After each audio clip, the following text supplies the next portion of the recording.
días. Buenos días. Pues ya el año pasado no he podido venir, se frustró también una visita, pero bueno, muchas gracias por la invitación. Les cuento un poco de la historia. Con Gabriel somos compañeros del seminario, fuimos los primeros egresados del programa pastoral. Fuimos los conejillos de India de ahí. Y habíamos empezado mucho, pero habíamos terminado 5 ese año solamente. Y la verdad que recién le comentaba a Esteban, quedamos muy ligados en amistad con Gabriel. Y después tuve la posibilidad a lo largo del tiempo de conocer a Esteban también, que Esteban también empezaba a cursar y a presenciar algunas clases, entonces nos veíamos y nos cruzábamos ahí. Y decía que hacía mucho que no lo veía a Gabriel, hace un año y pico que no lo veo. Y como decía Borges, la amistad no sabe de urgencias, uno retoma la amistad en el punto donde la dejó por más que hayan pasado años. No es esa necesidad de estar todo el día pegados, eso a veces no es amistad. Sino que a veces la amistad es eso de saber que hay alguien que es tu amigo y que está lejos pero que sigue pensando en vos y que seguís ligado. Y creo que eso es más o menos lo que me pasa a mí también con los amigos. Yo soy muy lejos, vivo en Cañuelas, entonces es bastante lejos venir hasta acá. Dejé la iglesia, yo soy pastor de la iglesia bautista de Pegasini. Dejé mi congregación allá con otro pastor, con el pastor Claudio Martín, que es mi cuñado. Lo invité a predicar, él se congrega en la iglesia de Ramos Mejía, pero lo invité a predicar, así me reemplazaba y bueno, a lo mejor después el domingo que viene no tengo iglesia. Descubrieron a alguien que predicaba mejor. Bueno, ¿qué va a hacer? Quiero que abramos la Biblia en Gálatas, capítulo 5. Ustedes saben que la carta a los Gálatas es una carta escrita por el apóstol Pablo, es una de las que sabemos que sí escribió. Y sabemos que el pueblo de Galacia no tenemos mucha idea de a qué se refería Pablo cuando hablaba a los Gálatas. No tenemos idea de a quién se refería, si son los Gálatas del norte, los Gálatas del sur, pero podemos saber que después ese pueblo pasó a ser parte de los pueblos celtas. Y ellos venían de una forma de vida totalmente pagana, llena de ritos y llena de costumbres y de rituales y de una vida cúltica muy rica con respecto a tener a cada rato algo nuevo o algo que había que cumplir. Eran bastante inmorales, sus cultos eran orgiásticos, eran cultos bastante pesaditos. Y Cristo los había libertado de todo eso. El Evangelio ante todo es liberador. El Evangelio ante todo trae libertad. A veces me cuesta pensar en una iglesia a la cual dice, bueno, estamos atados a todo esto, y alguien se siente como obligado, se siente oprimido por la iglesia, porque la iglesia le pide que tiene que hacer esto. Siente que no tiene tiempo, que todo su tiempo se lo debe dar a la iglesia y que todo lo que es, y como que tiene una deuda tan grande con la iglesia y tiene que participar de todos los ritos porque parece que si no participa de los ritos, porque, ojo, nuestra iglesia tiene ritos, nuestro evangelio tiene ritos y tiene ritos que son algunos por costumbre, por tradición, porque a nosotros nos gusta separarnos de la iglesia católica porque decimos, ellos creen en la tradición y nosotros también creemos en la tradición. Nosotros tenemos nuestras tradiciones y las llevamos adelante porque eso nos da identidad como iglesia. Hoy vi la Santa Cena, a mí me gusta tomar la Santa Cena, nosotros la tomamos una vez al mes, pero siempre está en mi cabeza eso de en algún momento comenzar a hacerla todos los fines de semana. Digo, no, cada vez que se reúnen, dice la palabra, hagan esto cada vez que se reúnen. Entonces, digo, bueno, hay cosas, la iglesia, obviamente la iglesia bautista tiene otra tradición. Por lo general todos la tomamos en todas las iglesias bautistas el primer domingo del mes. Pero bueno, son tradiciones y se pueden cambiar. Pero las ordenanzas, como la Santa Cena, es algo importante. Me gusta decir esto en todas las iglesias donde voy, así que la otra vez no lo había dicho. Pero la Santa Cena es un símbolo. ¿Estamos en claro que es un símbolo? Pero tiene consecuencias espirituales reales en nuestra vida. Es el símbolo, primero, de que estamos unidos a Cristo. Y después que estamos unidos entre todos nosotros, porque significa comunión. Ahora, el problema es cuando los ritos y cuando estas ordenanzas, estas cosas que nosotros traemos como tradición y cumplimos, pasan a ser lo verdaderamente importante. Como que la Santa Cena es la píldora de la comunión, la tomo una vez por mes y estoy bárbaro. Y después hago cualquier cosa, chismeo, odio a mi hermano, no me gusta, hago cosas contra él. Y hay cosas y hay cosas. Porque a veces uno dice, bueno, pero yo no le hago mal a nadie. Bueno, pero eso es omisión. Pero digo, ¿cuántas veces cometemos el pecado de no tener acciones? ¿Cuántas veces le hago el bien a los demás? Porque no se trata solamente de no hacer el mal, se trata de una acción. Dios no solamente está carente, está lleno de toda maldad, sino que aparte Él es dador de todas las cosas buenas, de todas las buenas dádivas. Él es el dador y Él es el autor. Entonces tenemos que la Santa Cena tiene ese carácter de representar, pero de representar aquello que vivimos todos los días de nuestra vida. Todos los días de nuestra vida debemos sentir la comunión con nuestros hermanos. Así como yo siento que tengo un amigo que está a 70 kilómetros de distancia, que le mando un WhatsApp cada tanto y que me lo contesta cuando puede y yo se lo contesto cuando puede. Yo siento que está cerca y esa unidad debe ser real dentro de la iglesia.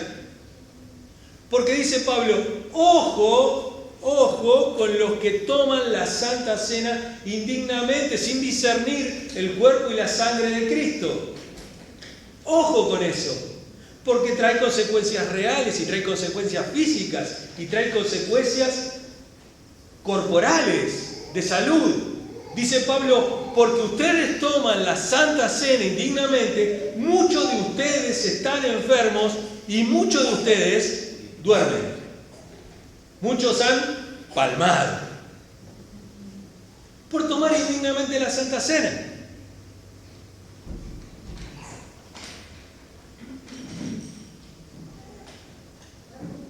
Entonces, vamos a leer capítulo 5 de Gálatas.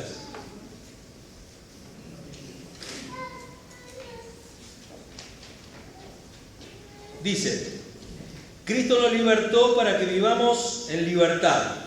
Por lo tanto, manténganse firmes y no se sometan nuevamente al yugo de la esclavitud.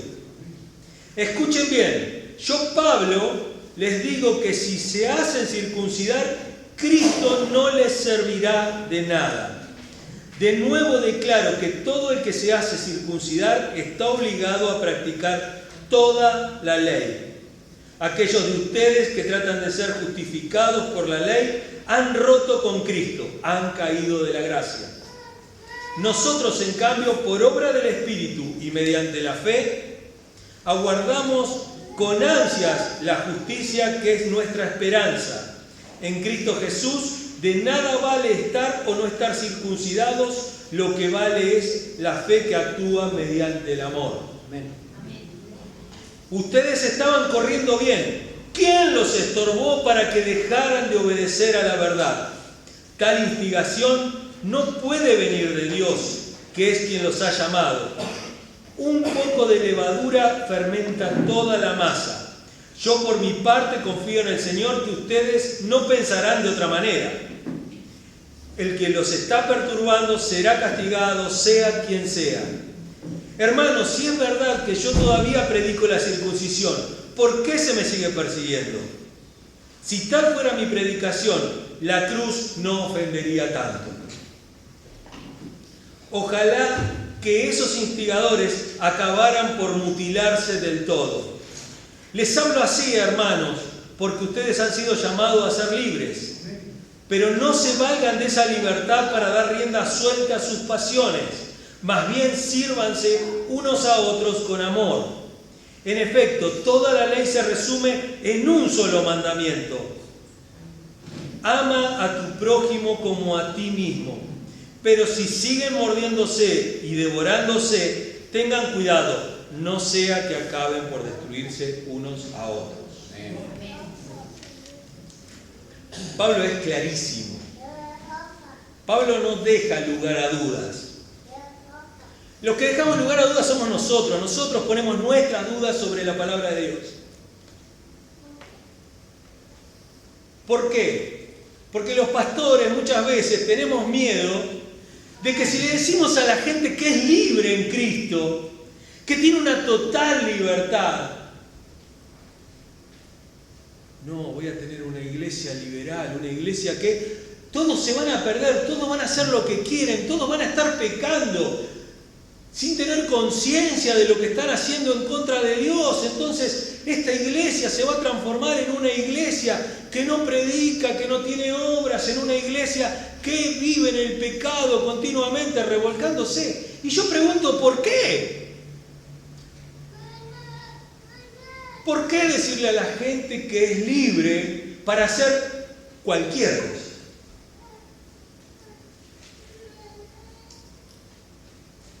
Pensamos que la gente justamente va a elegir lo peor. ¿Por qué tenemos tan poca fe en el poder transformador de Dios? ¿Por qué tenemos tanto miedo a que, no sea cosa que se pierda? No sea cosa que se extravíen en su camino. Y Pablo les habla de libertad a los gálatas y le dice: Cristo nos libertó para que vivamos en libertad.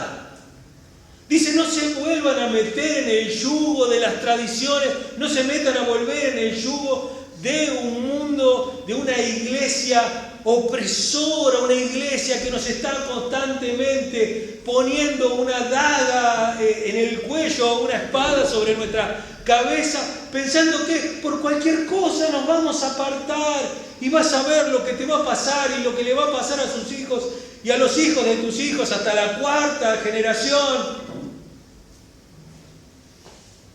Y Pablo nos dice, sean libres en la libertad con que fueron libertados.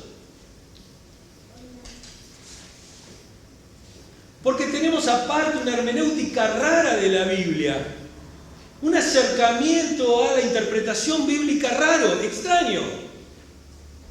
Sacamos pasajes de contexto y los dejamos en el aire como si fuera una perla bíblica simplemente, y que no están en el medio de un montón de textos y de un montón de ideas que partieron no del corazón de los hombres, sino del corazón de Dios.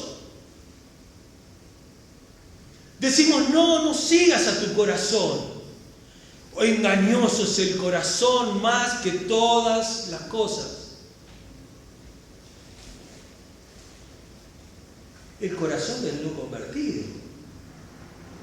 El corazón del convertido tiene un corazón conforme al de Dios.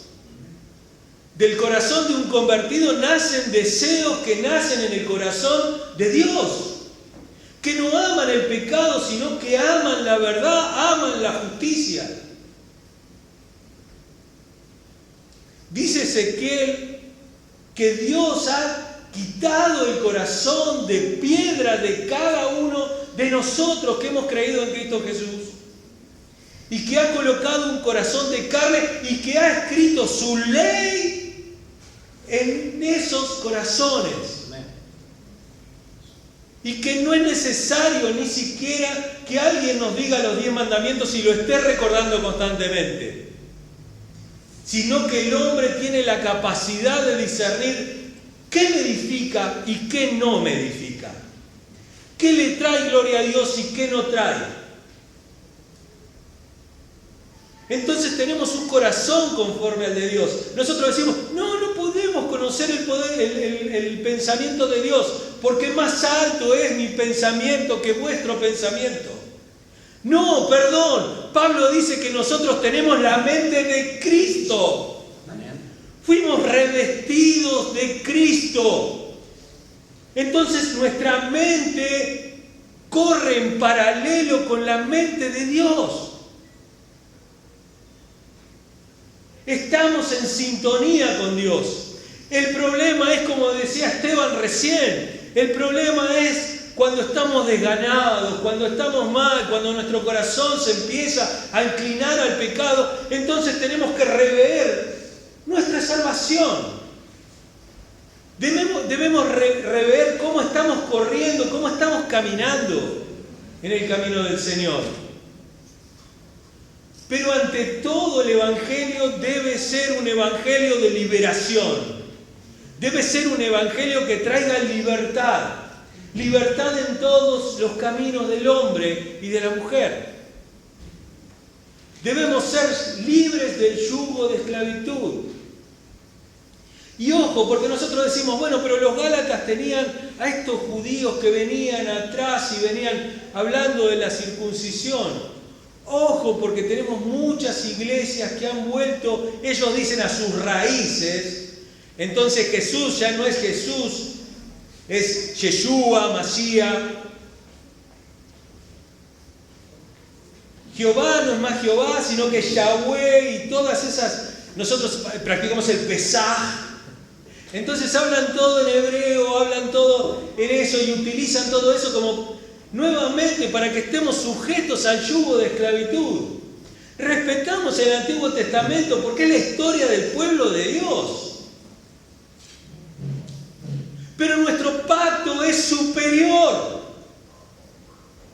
Porque nuestro pacto es mucho más grande. Pablo se está encargando de decir que este pacto, que esta libertad en la que son libertados, es mucho mayor que cualquier otro acto de Dios que pueda haber hecho antes. Puede haber abierto caminos en el medio del Mar Rojo. Bárbaro.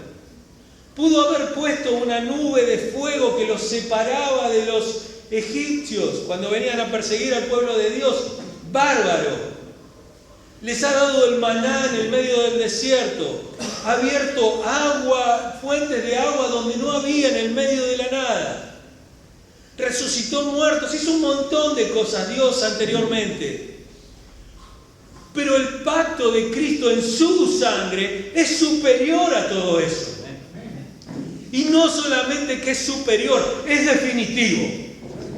Debemos entender eso, que el pacto de Dios en Jesús es definitivo.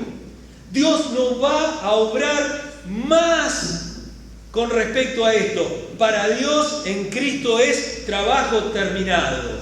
Así lo dijo Jesús en la cruz. Dijo, consumado es, tetelestai. Consumado es, no le falta nada. Entonces, esa es la libertad que nos comunica el Evangelio. El Evangelio no es algo que nosotros hacemos. El Evangelio es algo que fue hecho por nosotros. Debemos entender que el mensaje del Evangelio no es tenés que hacer tal o cual cosa. El Evangelio es Dios hizo algo por vos. Dios hizo algo en favor tuyo. Hemos obtenido el favor de Dios. No es algo que nosotros hacemos. No es algo ni siquiera que nosotros podamos mantener, porque es algo que nos ha sido dado, que nos ha sido regalado. Cuando dicen gracia sobre gracia, es 100% gracia, no hay más que eso. Nos ha sido regalado. Ninguno de nosotros ha hecho nada para merecer algo de parte de Dios. Si usted cree que se cree merecedor de algo de parte de Dios, es castigo simplemente. Es una eternidad lejos de Él. Eso es lo único que merecíamos como humanidad. Y Dios nos ha dado un favor totalmente inmerecido y ha derramado la sangre de su Hijo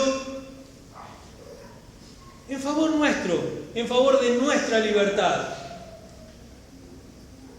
Decía Bonhoeffer que la gracia no era barata. Era gratis, pero no era barata. La gracia tuvo un alto precio, tuvo el mayor de los precios.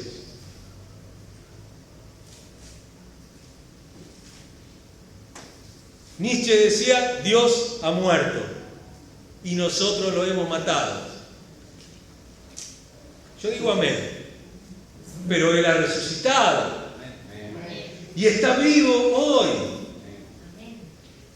Porque la muerte no puede retener al autor de la vida.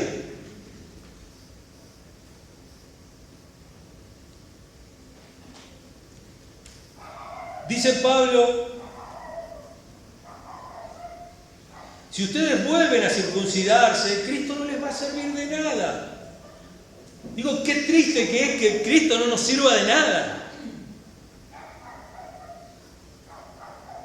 Y otro grave problema es que Cristo está corrido del centro de nuestras iglesias, del centro de nuestras reuniones. El Evangelio es algo cristocéntrico. Es algo donde todo gira alrededor de una sola persona. Alrededor de Cristo. Y de su sacrificio. Y de su resurrección. Y de las consecuencias que eso ha traído en nuestra vida. Que es libertad absoluta del yugo, del pecado, de la esclavitud del pecado.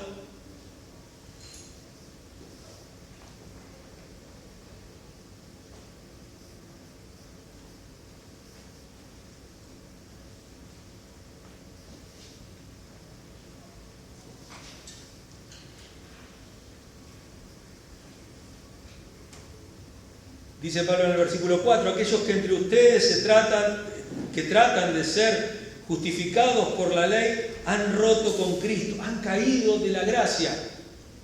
¿Cómo uno podría caer de la gracia? Juan lo respondería mejor. Dice, salieron de nosotros, pero no eran de nosotros. Hay muchos que no entienden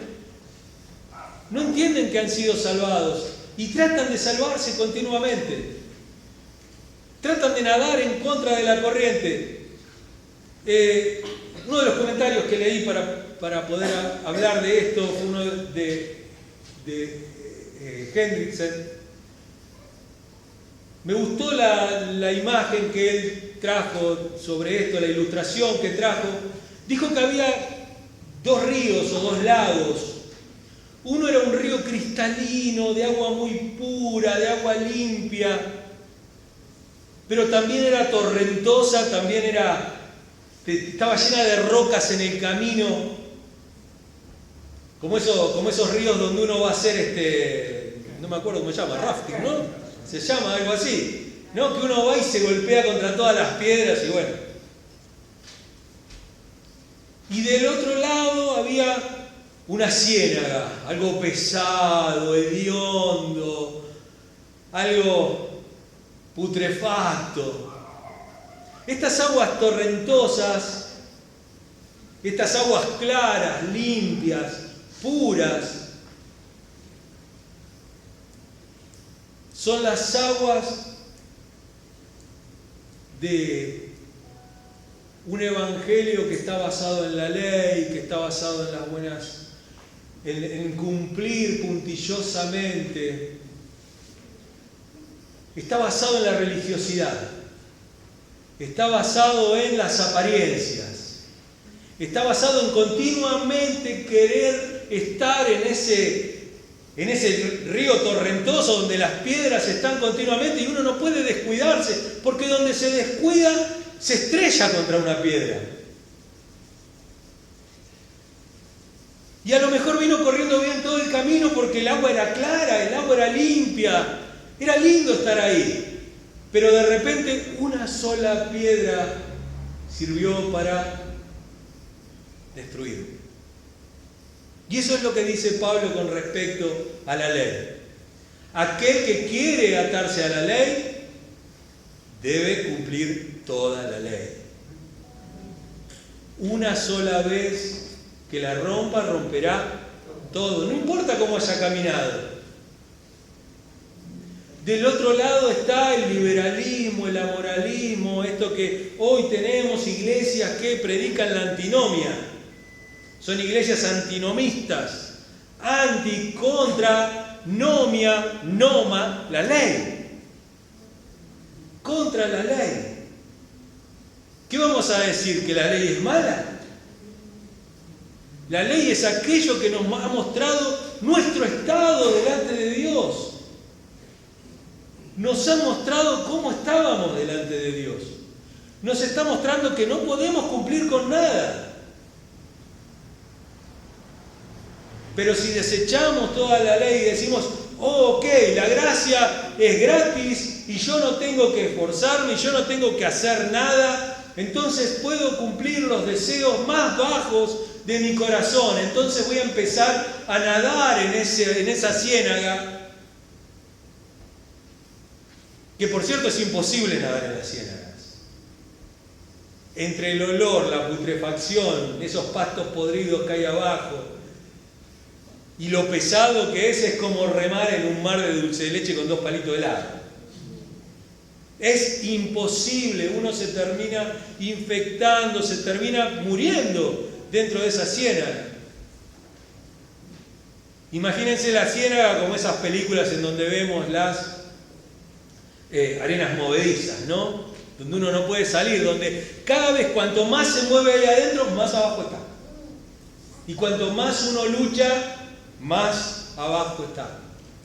Y dice Hendrickson, en el medio hay un puente, en el medio hay un camino, hay un intermedio.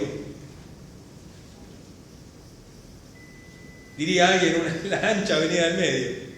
Bueno, esta no sería así, es un poco más angosta. Pero cuando hablo de camino siempre me acuerdo de un pasaje, me acuerdo de Isaías cuando habla de la calzada de santidad. Dice que aquel que camina por la calzada de santidad que Dios hizo, por más torpe que sea, por más tonto, su pie no resbalará.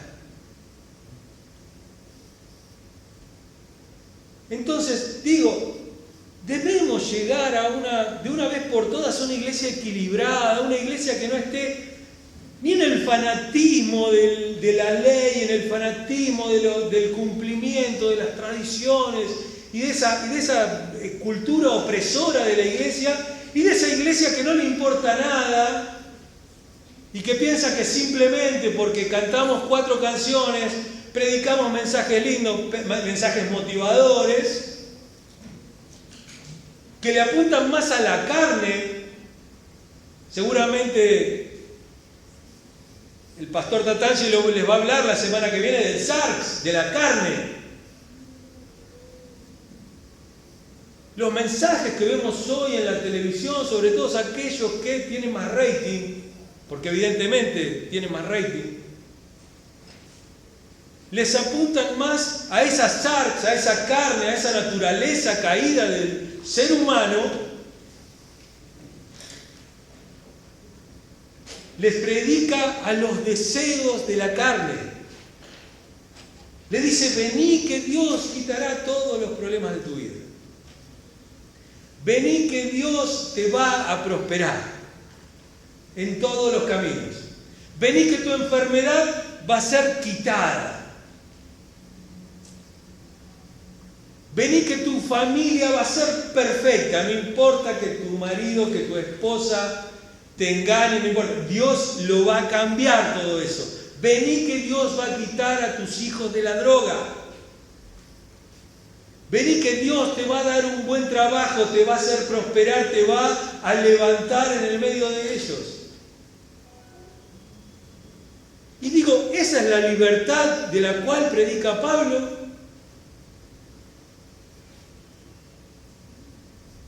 Pablo está predicando de libertad. Pablo, perseguido, golpeado, escupido, prohibido. Ni siquiera en la iglesia lo querían. Las iglesias que él había fundado muchas veces le daban vuelta la cara, porque se iban tras lo que él dice, los superapóstoles.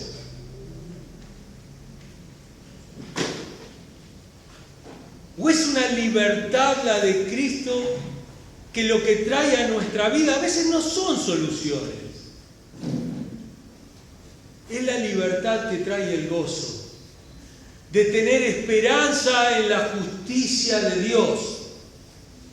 Dice Pablo en el versículo 5, nosotros en cambio por la obra del Espíritu y mediante la fe aguardamos con ansias la justicia que es nuestra esperanza.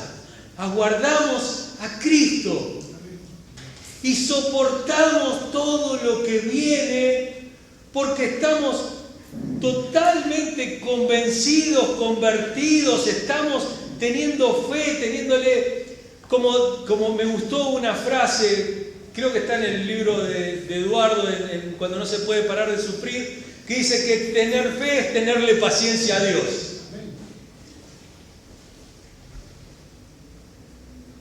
Entonces, Dios nos está entregando una verdadera libertad, no una libertad a veces de los problemas, sino una libertad que trae gozo, que trae convicción a nuestra vida y que aún en el medio de los problemas podemos levantarnos. Dios no nos propone que nunca nos caemos, Dios nos propone que siempre nos podemos levantar. Dice el versículo 6, en Cristo Jesús, de nada vale estar o no estar circuncidados. Lo que vale es la fe que actúa mediante el amor. Porque la libertad que hoy vemos, y cuando hablo de libertad hablo de liberalismo también, y hablo de liberalismo como ideología. El liberalismo es un liberalismo rancio, creado en la meritocracia, creado en que uno, para que poder crecer, debe pisarle la cabeza al otro.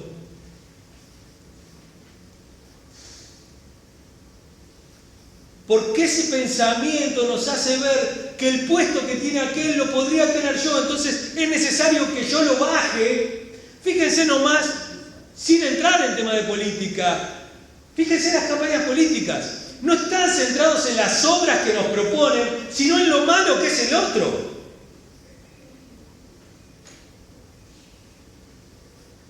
Y así estamos en la iglesia. Así es nuestra vida de iglesia. Pensamos que, bueno, estaría bueno una ACB que le agarre el pastor, entonces me quedo yo con la iglesia. Pues soy el segundo en la línea sucesoria.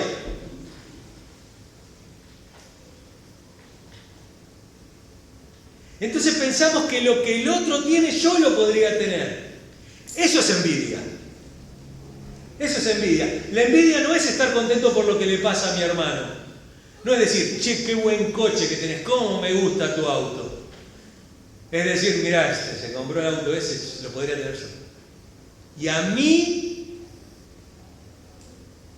mirá, a este Dios lo ve, a mí no. O esta otra idea, también de la libertad, que es que todo lo que tengo es porque yo me rompí el lomo.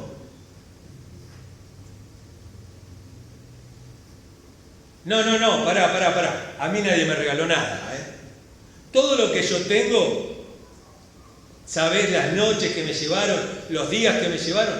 ¿Estás seguro que nadie te regaló nada? ¿Estás seguro que nadie te regaló nada?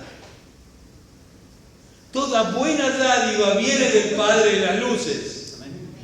Dios te dio la salud, Dios te dio la inteligencia, Dios te dio el tiempo, Dios te dio las circunstancias, Dios te dio todo lo que tenés. Entonces, cuando entendemos que todo lo que tenemos es por gracia, agradecemos por todo y en toda circunstancia a Dios. Porque nuestra esperanza no está en las cosas que tenemos, sino en las que no tenemos. Porque lo único que aguarda nuestro corazón es la justicia de Dios que se manifieste en Cristo Jesús. Lo aguardamos con ansias cada día de nuestra vida. Entonces, Pablo nos muestra otro modelo de liberalidad. Usted me dice cuando ya termino, porque yo puedo seguir hasta dentro de 4 años más o menos.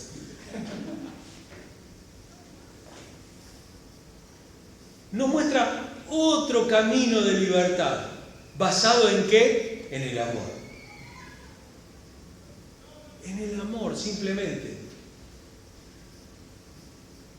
Perdónenme si me equivoco, creo que era San Agustín el que decía: ama a Dios y haz lo que quieras. Ama a Dios, a tu prójimo y haz lo que quieras. Fíjense que Pablo va a traer ese solo versículo. Él va a traer esa idea simplemente. Ama a tu prójimo, porque esa es la base de todo. Porque aquel que ama a su prójimo jamás le robará. Porque aquel que ama a su prójimo jamás lo ofenderá. Jamás le levantará la mano, jamás le levantará la voz. Jamás lo menospreciará. Jamás lo tendrá por tonto, por cabeza hueca, por cabeza dura. Eso quiere decir raca.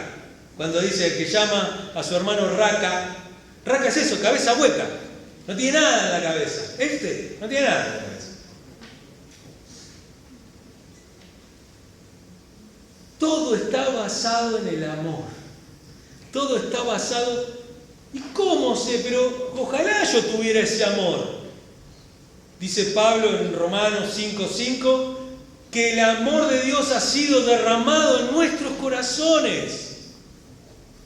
¿Cómo podés decir que sos cristiano y que no tenés el amor de Dios?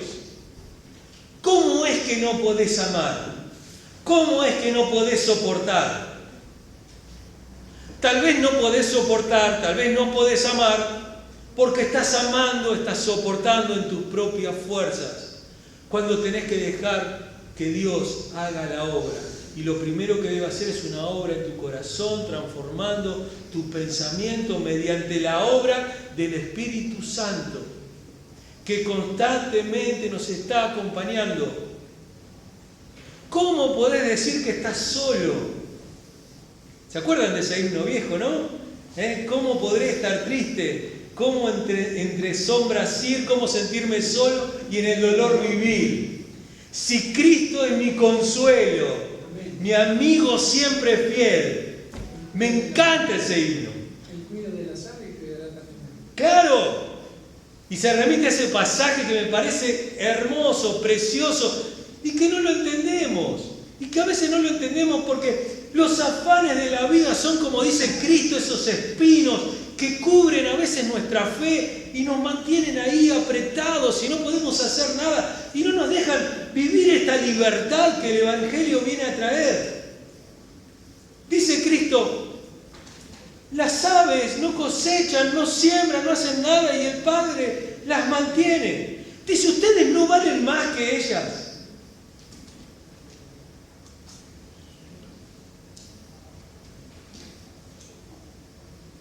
A lo que nos lleva a todo esto es que esta libertad nos tiene que llevar al contentamiento, al estar felices, al estar conformes, no conformistas, estoy diciendo conformes con lo que tenemos, conforme con lo que Dios nos da todos los días.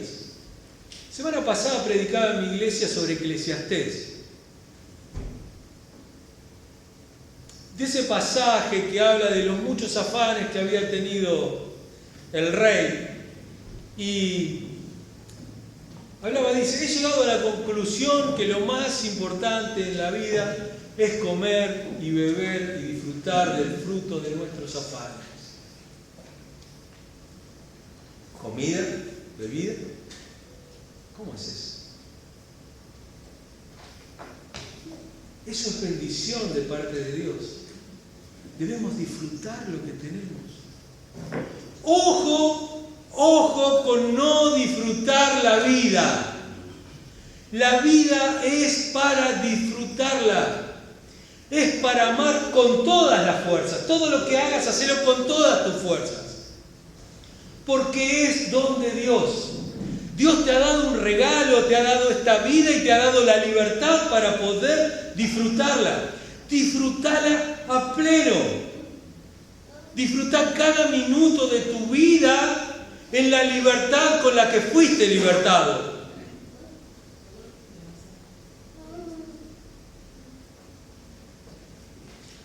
Voy a saltar al versículo 13. Dice Pablo, les hablo así, hermanos, porque ustedes han sido llamados a ser libres. Pero no se valgan de esa libertad para dar rienda suelta a sus pasiones. Más bien, sírvanse unos a otros con amor. Y acá nuevamente viene a traer amor. Amor. Amor es querer el bien del otro.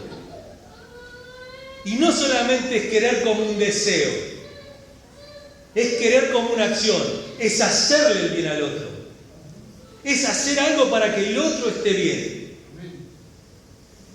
Y eso no se da solamente en el amor del matrimonio, se da en el amor con los amigos, se da en el amor con los hermanos de la iglesia, se da en toda la familia. Si nosotros queremos el bien del otro, y queremos el bien del otro, no solamente en este círculo íntimo, más cerrado que es la iglesia, sino en la sociedad. ¿Quiero que a la sociedad le vaya bien? ¿Estoy haciendo algo para que la sociedad sea mejor? ¿O estoy omitiendo esa parte? ¿Qué pasa con el huérfano, la viuda, el extranjero? ¿Qué le pasa a la iglesia que se volvió xenófoba de repente? Que no quiere a los extranjeros, que no quiere a la gente pobre, que bueno, algo habrá hecho para que le pasen las cosas que le pasan. Porque tenemos este pensamiento. ¿Cómo? Yo también nací en un hogar pobre y sin embargo pude salir a flote. Estos no quieren salir. Son todos bajos. ¿Y qué acto de amor estamos haciendo, de acción hacia esas personas está haciendo la iglesia con ese amor abundante que Dios ha derramado en nuestros corazones? Porque, ojo, jamás Dios le pidió cuentas a Israel de lo que hacía en el templo con las ofrendas, con los sacrificios. Nunca se ha metido con eso Dios. No háganlo, dijo. Sino que ha mandado profeta tras profeta a decir, ¿qué están haciendo ustedes con la viuda, con el huérfano, con el extranjero? ¿Se olvidan ustedes de dónde fueron sacados? ¿Se olvidan que ustedes ni siquiera eran pueblo?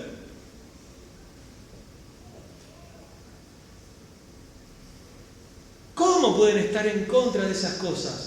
¿Cómo pueden haber cerrado su mano? Y se cuenta en la historia que a lo sumo, una sola vez se había cumplido con el jubileo. El jubileo era cada 49 años, todas las tierras volvían nuevamente a sus antiguos dueños, a quienes las habían perdido por desinteligencias, una mala cosecha, una enfermedad, inexperiencia. Pero cada 49 años el pueblo volvía a estar donde estaba, y ahí pasaba lo que decía el profeta Isaías: los montes eran aplastados y los valles eran rellenados. Entonces había lo que se llama en la Biblia Shalom. Shalom no es paz, es justicia social, equidad. A nadie le falta nada. Y fíjense que Pablo dice que a los primeros cristianos a nadie le podía faltar nada. Todos deberían estar teniendo sus propias cosas, pero porque uno cuidaba del otro.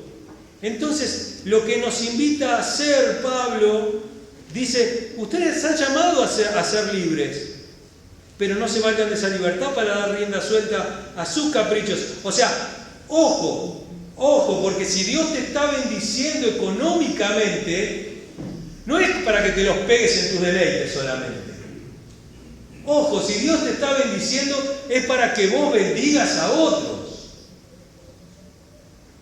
Es para que lo pongas al servicio de Dios. Si Dios te está llenando la mano más que la comida de todos los días, más que el alquiler, más que la cuota de la casa y más que el auto que tenés, ponele la firma que te está llamando a ofrendar, a dar, a ayudar.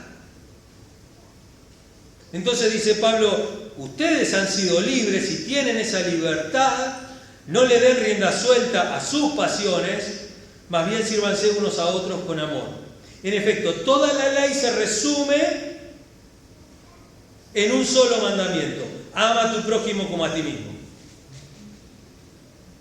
Y Pablo les advierte, pero si siguen mordiéndose, y esta mordedura de la que habla Pablo es una mordedura de animales, está hablando de mandíbulas poderosas, que dice, si ustedes se siguen mordisqueando de esa manera, van a terminar consumiéndose unos a otros.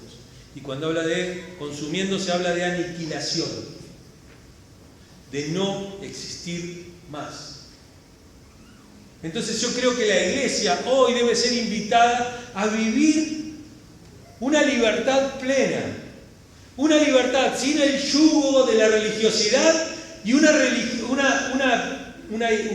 evangelio libre también de los placeres del mundo. Porque si hoy ustedes se llevan esta imagen, a mí, yo estoy más que contento y más que satisfecho. Dios ha puesto su corazón en el corazón de ustedes. En ese lugar donde estaba, Dios puso un corazón nuevo. No es un corazón al que no se pueda seguir. De paso, el corazón no son los sentimientos, ¿eh? Con el corazón no se siente la Biblia. El corazón es los pensamientos. En el corazón radica la voluntad, el acto volitivo de las personas. Porque después para los sentimientos están las entrañas. Uno como ama, con amor entrañable. Uno como odia, con odio visceral. Ahí están las pasiones en el pensamiento bíblico. Esa es la clave para leer la Biblia. Entonces el corazón está en el corazón radica el pensamiento. Y Pablo lo deja bien claro. Vosotros, voy a hablar en 1960, ustedes tienen la mente de Cristo. Iglesia, ustedes tienen el corazón de Dios y tienen la mente de Cristo, porque ustedes no están desnudos, porque ustedes no están vestidos de harapos, ustedes están revestidos en Cristo. Amén.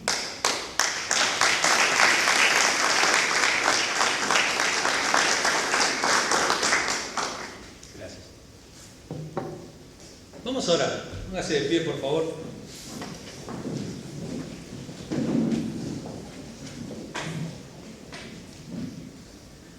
Dios bueno, Dios de toda gracia, te agradecemos, Señor, por este día precioso que estamos disfrutando en tu casa. Gracias por esta comunión plena que tenemos con los hermanos. Gracias, Señor, por todo lo que nos das día a día, Señor. Gracias por la salud que hoy hemos recibido, Señor.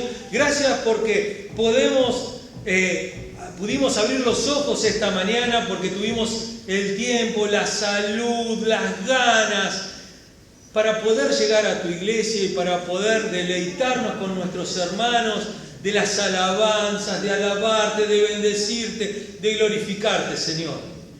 Te pedimos que cada día de nuestra vida nos recuerdes de dónde nos sacaste y que nos recuerdes en la posición que nos has puesto y que renueves cada día nuestro corazón, la esperanza de justicia que tenemos en Cristo Jesús. Que cada día nos recuerde, Señor, que nuestro corazón ha sido renovado y que nuestra mente ha sido renovada. Y que seamos agentes de gracia, Señor.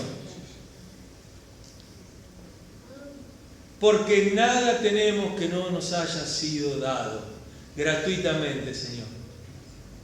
Y nada nos llevaremos. Así que todo lo que tenemos lo daremos a manos llenas. Gracias, Padre, por la abundancia. Por lo poco o lo mucho que tenemos en la mesa. Porque lo podemos disfrutar en paz, rodeados de nuestra familia y con vos a la cabecera de la mesa. Gracias, Padre, te damos. En el nombre de Jesús. Amén. Amén.